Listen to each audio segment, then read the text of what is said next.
واقعہ لکھا ہے۔ وہ فرماتے ہیں کہ ایک محدث تھے، کئی ساری کتابوں کے مصنف اور کثیر تعداد میں ان کے شاگردوں کا حلقہ تھا۔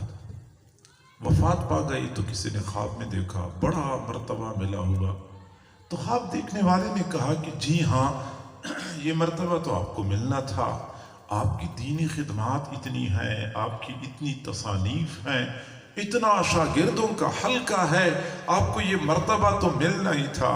انہوں نے کہا کہ نہیں، یہ مرتبہ مجھے نہ تو تصنیفات کی وجہ سے ملا ہے، نہ تعلیم و تعلم کی وجہ سے ملا ہے، نہ شاگردوں کے حلقے کی وجہ سے ملا ہے، نہیں، مجھے اس وجہ سے یہ نہیں ملا ہے۔ جب مجھے اللہ کے حضور پیش کیا گیا، فرشتوں نے کہا کہ اللہ، اس بندے نے اتنی کتابیں لکھی ہیں۔ اللہ نے فرمایا مجھے نہیں چاہیے۔ پھر فرشتوں نے کہا کہ اللہ، اس کی اتنی تعلیم و تعلم کے حوالے سے خدمات ہیں، اتنا شاگردوں کا حلقہ ہے۔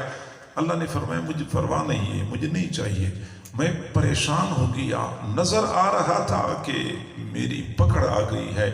پھر اللہ رب العزت نے فرمایا کہ اس بندے کا کوئی عمل مجھے قبول نہیں ہے، اس بندے نے صرف ایک کام ایسا کیا ہے جس کو میں نے پسند کر لیا، اور اسی کام کی وجہ سے میں اس کی مغفرت کا فیصلہ کرتا ہوں۔ یہ بندہ ایک مرتبہ بیٹھا ہوا تھا، حدیث لکھ رہا تھا، اس نے قلم کو سیاہی میں ڈبویا، جب باہر نکالا تو قلم کی نوک کے ساتھ سیاہی لگی ہوئی تھی۔ ایک مکھی اڑتی ہوئی آئی، وہ قلم کی نوک پر بیٹھ گئی، مکھی کو پیاس لگی ہوئی تھی، سیاہی چوس کے پیاس بجھانا چاہ رہی تھی۔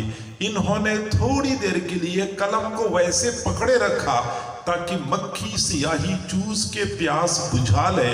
میں نے اس وجہ سے اس کی مغفرت کا فیصلہ کر دیا ہے۔